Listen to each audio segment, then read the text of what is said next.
I got a tag team for y'all today. Teach Me and Touch Me by Alexandria House. Want to hear about it? Here it go. It's gonna be the intro to your book review. Right.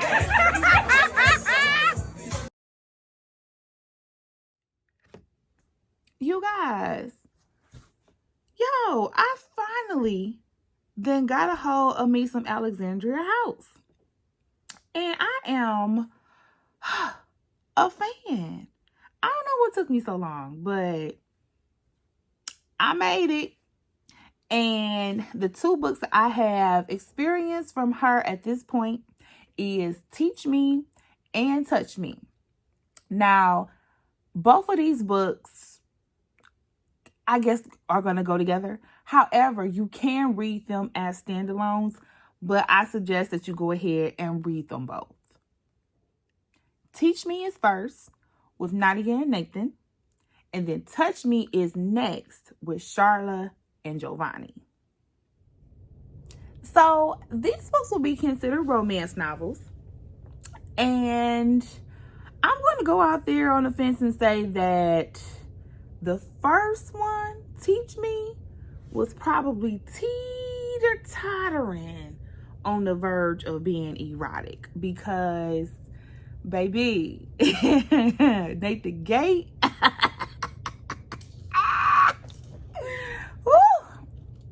he was different in a very, very good way.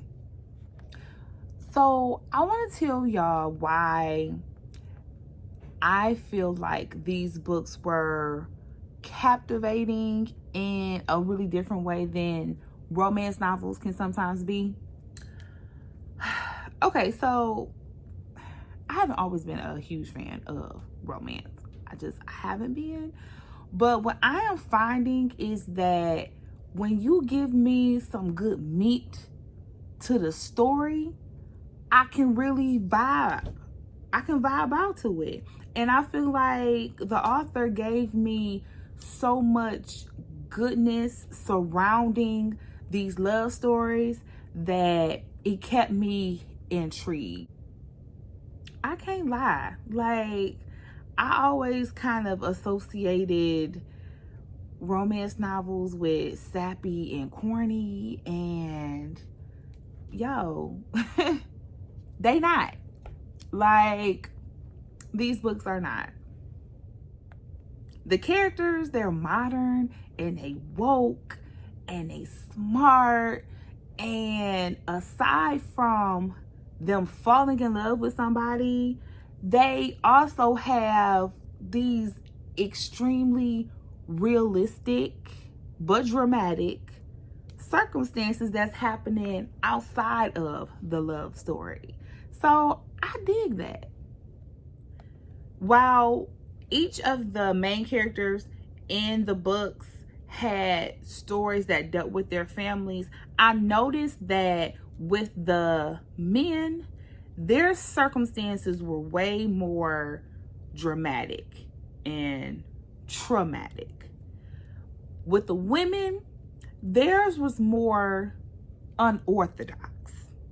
But I feel like these were women who thought that their lifestyles growing up was bad, only to realize in meeting their new man and seeing what their circumstances were, now they're understanding that I need to probably sit back and shut up because clearly my life could have been way worse. In both of these books, the secondary stories that are happening with them is going to be based around their families. Mainly around their mamas. And I thought we was leaving toxic mamas in 2020, but clearly we did not, because I'm gonna say this. There are people whose first and biggest bully was their mama. Nathan and Giovanni is definitely on that list. They mamas was trash and they brothers was too. Thank God for these mentally balanced Black women that came into their lives, because had they not, child, I don't know where they be. I enjoyed these two books on Audible. And can I just tell you that I had to literally stop at times so that I could cuss the characters out. And see, I love when I get to that point in anything. Whether I'm watching a television show or a movie or reading a book, if I need to stop and take a moment to go off on somebody, oh, that's good reading right there. It's good stuff. I ain't cuss out nobody but the mamas and the brothers. Yup, I cussed them out too. The mamas and the brothers got whole cussed out by me. Do you understand? Another really good thing I liked about reading these books was that the author incorporated therapy in the storylines, and it was placed very matter-of-factly. You know, it wasn't this big old grand announcement of going to therapy. It was written in a very organic way, as if it was normal.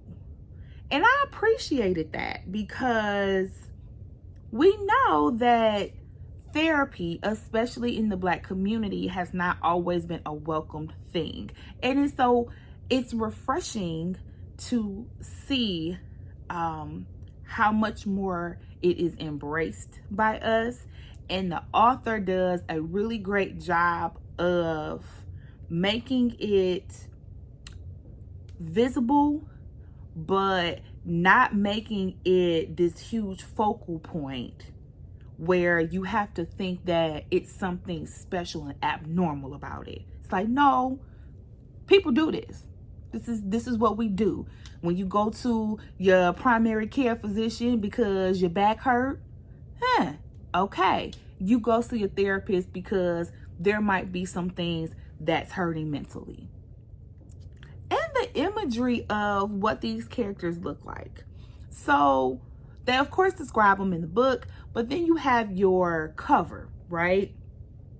And you get to see these very clearly blackety black characters who are described in the book as being absolutely beautiful.